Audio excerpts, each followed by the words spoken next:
Hola, como este 2023 se cumplen 100 años del fallecimiento de Gustave Eiffel, aquí, os voy a contar su historia para que veáis lo importante que ha sido su figura.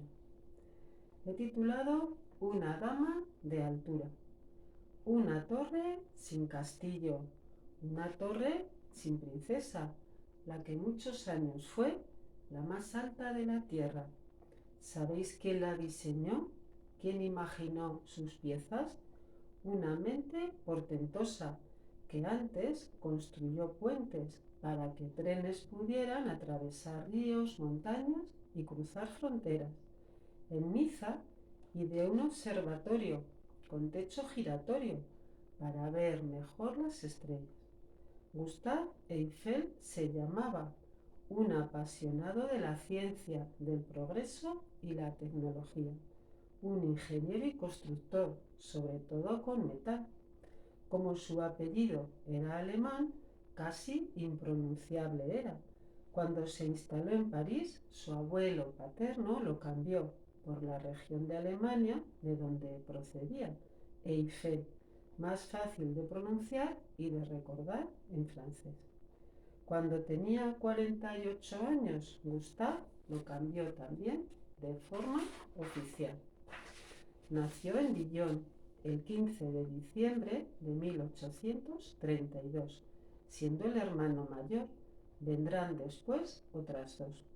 Su padre usa con Napoleón, su madre dedicada al negocio de la madera. Aunque se conoce poco de su infancia, se crió con su abuela materna, casi ciega, que usaba la escoba y los azotes en las nalgas si hacía falta. Empezó como aprendiz en una fábrica de hierro. Fue al Lycée Royal de su ciudad, al Collège Santa Bárbara de París, y en 1855 era ya ingeniero para seguir con el negocio materno, pero por desavenencias familiares no se llevó a término. Trabajó hasta sin cobrar para una compañía de estructuras metálicas que por ferrocarriles de Francia fue absorbida. Para empezar, a los 26 años, dirigió la construcción de un puente sobre el río Garona, en Burdeos, donde utiliza el aire comprimido para sus pilares, un novedoso procedimiento. A los 30 años se casa con Marguerite Godelet, de 17, que le dará 5 hijos. Enamorado también de la metalurgia, en 1867 funda su empresa, Eiffel y compañía. Consigue importantes contratos por todo el planeta, además de Francia. Como la espuma, su fama crece. Su rigor en los proyectos le convierte en superior a sus oponentes. En los talleres que posee, fabrica una a una las piezas, que después se ensamblarán como un puzzle sobre el terreno y quedará perfecto. De sus puentes son famosos en Portugal el María Pía de 1877, con un único arco de acero y 61 metros de altura, y el Garavit en Francia, su gemelo, que combina destreza y diseño, que el más alto del mundo fue durante mucho tiempo. Pero cuando disfrutaba del éxito de su trabajo, falleció su mujer de 32 años. Él ya no se volvió a casar. Fue su hija mayor, Claire, la que asumió el papel de madre con sus 4 hermanos, siendo también su confidente y secretaria durante otros 40. Estuvo con él en la torre y al inaugurar algunos puentes, aun después de haberse ya casado con otro ingeniero que Eiffel puso al frente de su empresa al retirarse. Como se celebraba el centenario de la independencia de Estados Unidos de Gran Bretaña en 1776, el pueblo de Francia y su amigo quiso hacer un regalo al americano en 1876. Consistiría en una estatua, la libertad iluminando al mundo, pero su coste se encareció tanto que debieron repartirse los gastos. Francia la escultura encargó a Auguste Bartholdi, arquitecto y escultor patrio. A Eiffel lo eligieron para diseñar el esqueleto que llevaba dentro y Estados Unidos construyó el pedestal. Desde París debió viajar en barco en 124 cajas repartidas para ser después reconstruida. Al fin, en octubre de 1886 se inauguró con un retraso de 10 años. Era lo primero que veían los inmigrantes europeos cuando llegaban al puerto de Nueva York, con las maletas llenas de sueños. Para la Exposición Universal de París de 1889, del centenario de su revolución, un concurso se convocó donde el proyecto de Eiffel y su equipo, la puerta de acceso, entre otros 107, fue elegido. Sobre un cuadrado de 125 metros de lado, en un tiempo récord de 2 años, se instalaron 4 arcos, 10.000 toneladas de peso, 18.000 piezas de hierro forjado, que por 2,5 millones de remaches se fueron uniendo. 3 plantas formaron hasta los 300 metros. En cada una hay un mirador. En la primera, a 57 metros, también hay un restaurante a Julio Verne dedicado. A 115 metros, la segunda, y la tercera a 280 metros de altura. Para llegar hay 4 ascensores o casi 1.700 escalones si te animas a subir. Hay una estación meteorológica y la habitación donde vivió el propio Eiffel. Su construcción creó una gran división de opinión. Intelectuales, artistas y poetas pidieron incluso que se destruyera, aunque muchos, al verla terminada, ya no les pareciese tan fea. 2 millones de visitas subieron entonces a ella durante la exposición, bien por las escaleras o por el ascensor, una proeza técnica. La leyenda urbana de que la forma en A de la torre es por el nombre de un amor juvenil de Gustave Adrien queda sin fundamento, ya que la idea no fue de Eiffel, sino de 2 ingenieros y un arquitecto que trabajaban para él. Les compró las patentes de invención y todos sus derechos. Una vez ganado el concurso, su empresa se encargaría de construirlo y de fabricar las piezas primero. Participaron 300 obreros, sin haber ningún muerto.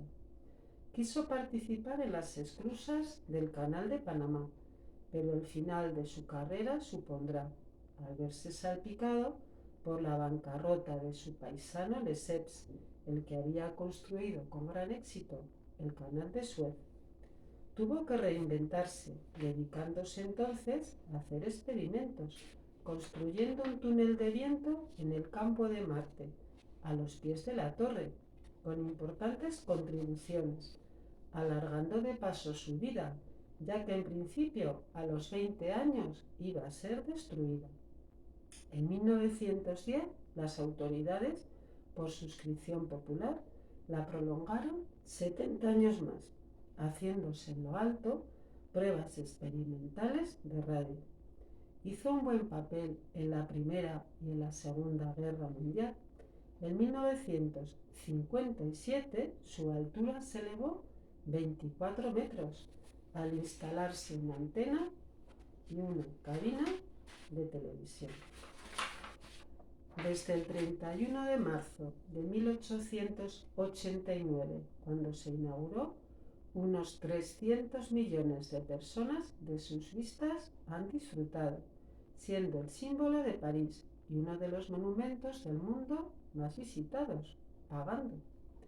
En su mansión parisina falleció Eiffel el 27 de diciembre de 1923, a los 91 años, casi olvidado. fue enterrado junto a su mujer en la tumba familiar del cementerio de Levallois-Perret, a las afueras de la ciudad, y donde siempre tuvo su taller. 2 años antes de fallecer, cedió su laboratorio al Estado por 25.000 francos al año.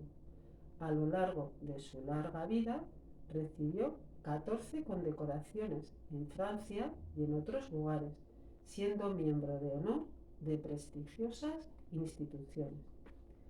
Larga vida a su torre. Aquí os voy a enseñar algunas fotos. Esta es la más conocida de él. Esta es de su mujer, Marguerite.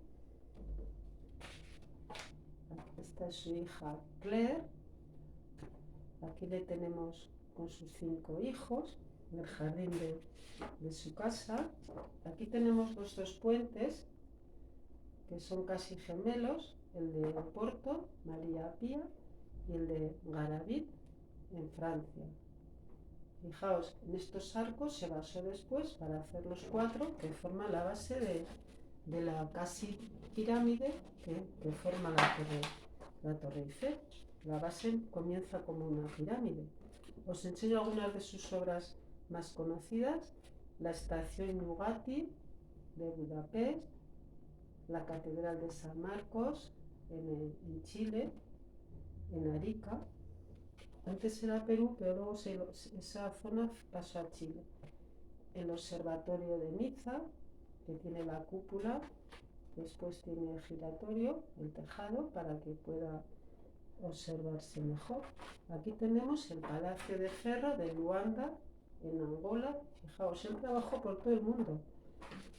Construyó muchos puentes ferroviarios, sobre todo, incluso en España hay algunos, y dicen que con la forma de construir que él tenía se democratizó.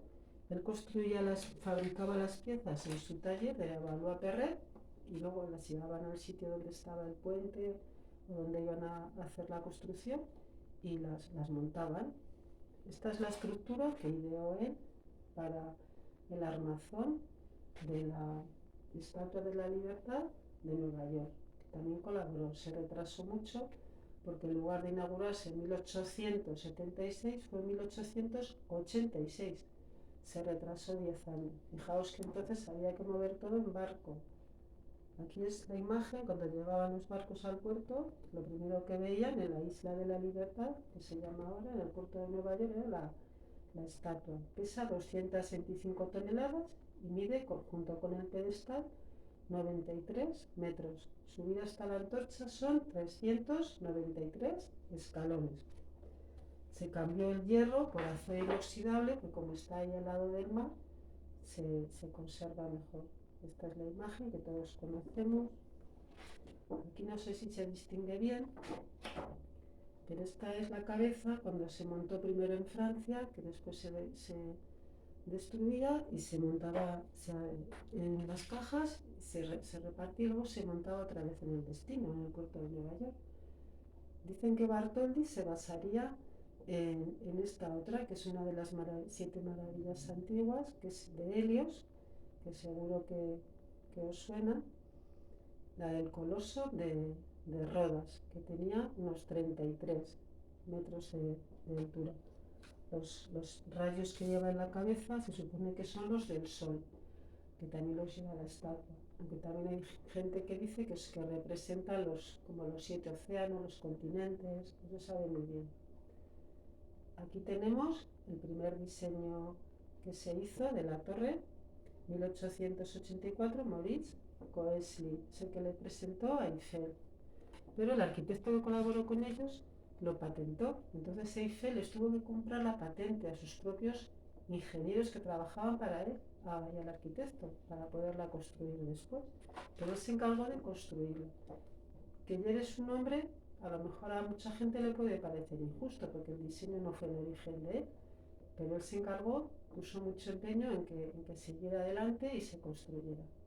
Esta es una postal de la época. Ya sabéis que ya he leído que unas 300 personas intelectuales de la época, pintores, artistas, protestaron por la construcción. Le veían casi como un monstruo que se podía caer encima de la gente. y le caricaturizaron bastante mientras la estaba construyendo. Aquí ya está de mayor, cuando ya se dedicó más a hacer experimentos de meteorología, de aerodinámica.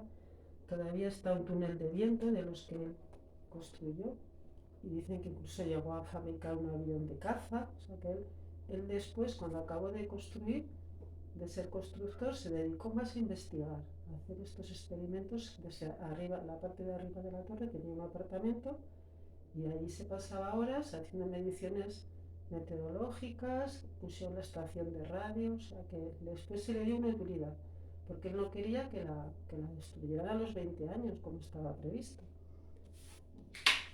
Si queréis ver una de las 17 que hay en todo el mundo, réplicas, esta es la que tenemos más cerca, en Madrid, en el Parque Europa de Torrejón, que mide 30 metros. El año pasado, casi, bueno, a finales del 21, principio del 20, se estrenó del 22, perdón, esta película, Eiffel, que dice: nunca la verás como antes. Aquí vienen a decir que la forma de A sería por un antiguo amor de Eiffel con la que se reencontraría después cuando estaba construyendo la torre, que le impulsaría a seguir adelante con el proyecto, pero no está comprobado, porque el diseño original ya os he dicho que no fue de él. También él se llamaba Alexander, pero bueno, es un poco fantasioso que la A sea de amor, o de Adrienne, Alice, o de Alexandre, más que tuvo esa forma porque era más aerodinámica. Alguna otra curiosidad, pues que se pinta cada 7 años, incluso se vota el color de forma popular, el color que se quiere que se cambie. Es el cuarto monumento del mundo más visitado y que hay que pagar entrada. En la Segunda Guerra Mundial hizo un papel muy importante, sobre todo la parte de arriba de la radio, para investigar y espiar a los alemanes, tanto en la Primera como en la Segunda Guerra. Pero en la Segunda se cuentan que Hitler quiso subir, pero la resistencia cortó los cables de los ascensores para que no pudiera, y él se negó a subir las casi 1700 escalones que hay. O sea que tiene ahí muchas historias. Luego además quiso destruirla, no la habían dejado subir, dijo que quería que se destruyera, como ya iban a llegar a París los aliados en el año 1944, quiso que se destruyera, pero el gobernador que había entonces allí en Francia dijo que no, en París, que no lo iba a permitir. Entonces no se llegó a destruir. Luego otra cosa curiosa es que al ser de metal, en el verano, con el efecto del calor, de la expansión térmica, aumenta 18 centímetros, pero todo eso ya está controlado. Y no se pueden sacar fotos por la noche, porque tiene copyright. Si se saca, más para nivel particular, casi nadie se priva de hacerlo, pero no se puede subir a las redes. Aquí la tenemos, aquí es las fases conforme se fue construyendo en unos 2 años, 2 meses, desde el 18 de junio de 1887 hasta el 31 de marzo de 1889, que fue cuando se inauguró. Y aquí os pongo un par de frases de las que dijo Eiffel. Bueno, creo que las curvas de los 4 pilares del monumento, tal como los han proporcionado los cálculos, le dan un gran sentido de fuerza y belleza. La Torre Eiffel merece ser tratada con consideración. Ahí se refería a que la torre, con todo el esfuerzo que llevaba, todos los cálculos, tenía que ser tratada con respeto.